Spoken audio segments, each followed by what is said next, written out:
안녕하세요. 김성입니다.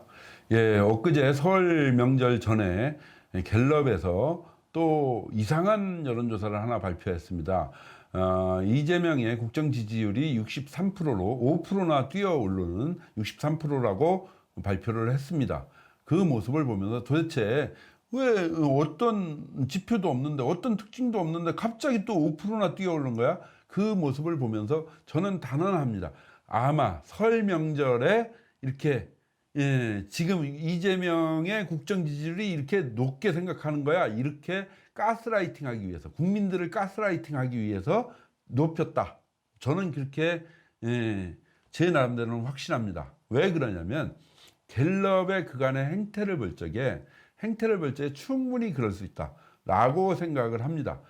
특히 갤럽 전화면접조사가 여론을 왜곡시키는 경향이 엄청 강한데요. 그 이유는 뭐냐면 갤럽의 여론조사를 보면 이재명의 국정 지지율만 갖고 보면 이재명의 국정 지지율이 항상 갤럽이나 MBS는 50대 후반 57에서부터 63 뭐 요 사이를 왔다 갔다 합니다. 결코 내려오질 않습니다. 내려오질 않고 그 사이를 왔다 갔다 하고요. 그리고 저기 부정적인 국정 지지에 대한 부정적인 거는 30대 초반을 유지합니다. 그래서 결국 전체적으로 6대3 구조, 그 다음에 10%는 모름 무응답 구조를 유지하고 있습니다. 그렇게 유지해 나가는 것이죠. 유지해 나가는데 어느 때마다 그때마다 필요할 때마다 살짝 장난질을 치는 것이죠. 그 모습이 갤럽의 여론조사의 특징이라고 생각을 합니다. 특히 전화면접조사에서 그런 걸 가지고 장난질을 친다고 생각합니다. 그래서 여러분 어떤 여론조사를 다 믿어주는데 최소한 갤럽과 MBS만은 믿지 마라. 절대 추이조차도 볼 필요도 없다 라고 생각을 합니다. 그건 완전히 조작된 여론조사라고 치부를 해도 상관이 없습니다. 그런데 ARS 조사는 어떠냐? ARS는 조사는 대충 50대 초반을 국정 지지율에서 지지가 50대 초반 또는 50%도 과반도 밑으로 내려오는 경우도 한두 건 있고요. 그 다음에 부정은 대체로 40대 중반 또는 45에서 47 뭐 이쪽을 왔다 갔다 합니다. 그래서 대체로 40대 중반과 50대 초반을 유지하고 있는데요. 그래서 거의 부정과 긍정 비율이 비슷한 상황으로 ARS 여론조사는 나오고 있습니다. 그 외에 또 실제적으로 피부적으로 느끼는 거는 더 또 심각하다고 여러분들은 일부는 생각을 할 겁니다. 아니 정말로 이렇게 보면 그 ARS조차도 믿을 수가 없어. 실제 여론조사를 해보면 전혀 달라. 이런 얘기를 하는 사람들도 많습니다. 그거는 지금 유튜버들이 많잖아요. 그래서 실제적으로 지역별로 돌아다니면서 판에 이재명 긍정, 이재명 부정 이걸 갖다가 스티커로 찍으면서 그걸 여론조사한 유튜버들이 엄청 많은데요. 최근엔 뭐 제주서부터 광주, 전주는 물론 그 다음에 청주, 대전, 그 다음에 포항, 부산, 대구, 뭐 그 다음에 수원 그리고 서울에 홍대 있고 명동 뭐 이렇게 각지에서 조사한 것들이 이제 유튜브로 올라오는데요. 올라오면서 이렇게 길거리 민심을 확인할 수가 있습니다. 길거리 민심을 보면은 대체로 젊은이들이 많은 곳은 예를 들면 수원에 젊은이들 많은 유흥가 쪽이나 아니면 홍대 있구나 이런 젊은이들이 많은 곳에 길거리 여론조사를 하면은 거의 8대2 구조가 나옵니다. 즉 70% 후반 정도가 이재명 못한다가 나오고요. 그 다음에 20%대 초반으로가 이재명 잘한다로 나옵니다. 그래서 거의 8대2 또는 70대 후반 대 20대 초반 이 구조가 길거리 젊은이들이 많이 오는 길거리 여론조사에서는 확인이 되고요. 그 다음에 명동이나 이런데 뭐 시장 상인들 이런 데가 많은 곳 같은 경우에는 대체로 7대3 구조를 형성하고 있습니다. 즉 70%는 이재명 못한다. 그 다음에 30%는 이재명 잘한다. 이런 구조가 7대3 구조가 형성이 되고 있고요. 그리고 특이한 건 이제 호남 쪽은 좀 안 그럴 거 생각하지 않습니까? 호남 쪽은 호남 쪽은 그럼에도 불구하고 길거리 여론조사를 하는데, 충장로나 뭐 이런 시내에서, 광주 충장로나 이런 시내에서 여론조사를 했는데 뭐 47% 긍정, 여기서도 과반이 안 넘습니다. 47% 긍정, 부정이 더 많은 경우도 뭐 전주 같은 경우는 부정이 더 많기도 합니다. 그래서 거의 엇비슷한 47, 8%대 아니면 40 중후반대, 여기서 엇비슷하게 나타나는 것이 확인됐습니다. 그렇게 길거리 민심은 호남을 제외하고서 전국적으로 보면 평균적으로 70대 초반대 20대 초반, 그래서 호남까지 포함하면 7대3 구조, 7대3 구조를 형성하고 있습니다. 그러면 이렇게 전화면접조사 갤럽과 MBS는 6대3 구조, 그 다음에 이 ARS는 50 초반대 40 후반의 구조, 그 다음에 길거리 여론조사는 7대3 구조, 이렇게 차이가 나고 있거든요. 이런 속에서 그럼 도대체 이렇게 여론조사가 차이가 나는데 뭘 어떻게 믿으라는 얘기냐? 믿지 않으셔도 좋을 것 같습니다. 우리나라 여론조사는 지금 현재 믿을 만한 것이 못 됩니다. 그 이유는 다음과 같기 때문입니다. 하나는 전화 면접 조사를 하거나 자동 ARS 조사를 할 적에 전화를 걸까 하니까 거는 걸 누구한테, 그 번호를 누구한테 제공받느냐? 선관위로부터 제공받습니다. 선관위로부터 실제 번호가 아닌 안심 번호, 다른 번호를 제공받습니다. 그래서 다른 번호인데 걸으면 그 사람한테 가는 거죠.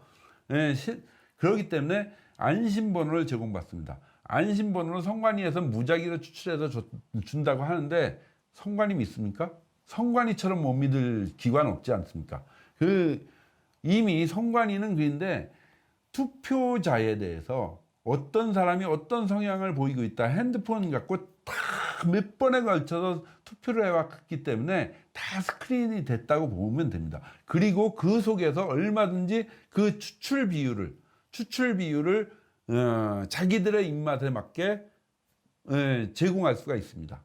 그 선관위로부터 일정한 10,000명이든 10만 명이든 딱 비율을 정할 거 아닙니까? 예를 들면 10만 명이라면 이재명 찬성 50%, 그 다음에 중간 애매모호한 사람 20%, 그러면 5만 명 제공하고 2만 명 제공하고, 그 다음에 3만 명은 부정적인 사람, 이렇게 해서 5대 3대 2 구조로 딱 주면 있잖아요.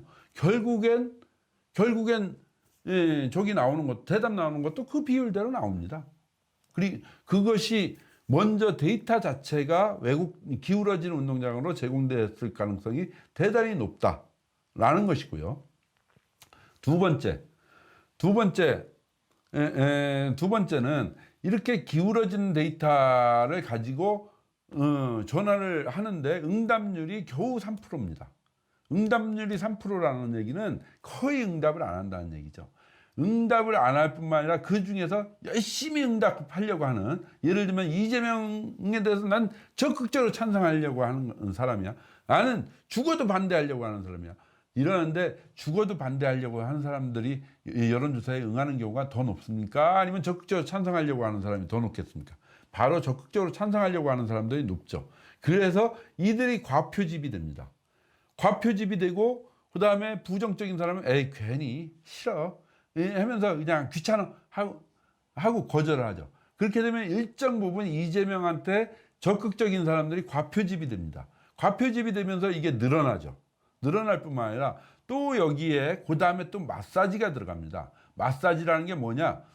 이걸 연령대별로 지역 비율로 쫙 맞춰야 되는데, 어느 경우는 20대 연령이 좀 대답이 적게 된 경우가 생긴단 말이에요. 20대 연령이 적게 된 경우는 20대 연령 중에서 호남이 대답이 적었다, 그럼 거기다 집어넣는 거죠. 그런 식으로 해갖고 이 마사지 연령대와 지역 비율별로 해갖고 그걸 조정하고 인구 비율로 다 맞춰야 되니까 하면서, 이 마사지가 그 여론조사 기관에 하는 그 팀장이나 뭐 이렇게 데스크에 의해서 마사지가 들어갑니다. 마사지가 들어가면 거기서 이제 조작이 들어가는 거죠. 조작이 들어가고, 그 다음에 두 번째로는 전화 면접원들이 제대로 이걸 잘 캐치를 해야 되는데, 캐치를 해갖고 그걸 수렴을 해갖고 거기에 맞춰야 되는데 대략 어느 비율로다 스스로 생각해서 뇌피셜로다 맞추게 되죠. 왜냐? 그 말을 그대로 듣는 게 아니라 전화 걸다가 아이 뭐 아니고 이게 자율이 들어가는 겁니다. 자율이 들어가서 그 전화 면접원이 객관적인 사람이 아니잖아요. 그 전화 면접원도 누구를 지지하거나 이러지 않습니까? 그렇게 객관적이지 않은 면접원들이 조사를 해서 집계를 하다 보니까 이게 정확하지가 않은 거죠. 이렇게 세 가지 포인트로 됩니다. 뭐냐면 먼저 성관이 안심번호에서도 일정한 조작이 데이터 자체가 기울어진 운동장이 될 가능성이 있고 마사지를 통해서 또 왜곡이 되고 또는 3%밖에 응답률이 없으니까 거기서 과표집이 되거나 마사지를 통해서 왜곡이 되고 그리고 전화 면접원이 부정확하고 이런 네 가지 구조를 통해서 왜곡이 되는 것이죠. 그런데 더 큰 왜곡은 뭐냐면 이 여론조사 기관들은 누구한테 돈 받고서 해요? 주로 여론조사 기관들한테 계속 돈을 하면 프로젝트를 매기는 사람들이 누구예요? 언론사 아니면 정부기관 여기지 않습니까? 따라서 이 사람들이 계속 내가 계속 이재명 정권한테 나쁜 여론조사를 계속 발표한 여론조사 기관이라면 거기다 정부기관이 여론조사 맡기겠어요? 안 맡기겠어요? 안 맡기죠.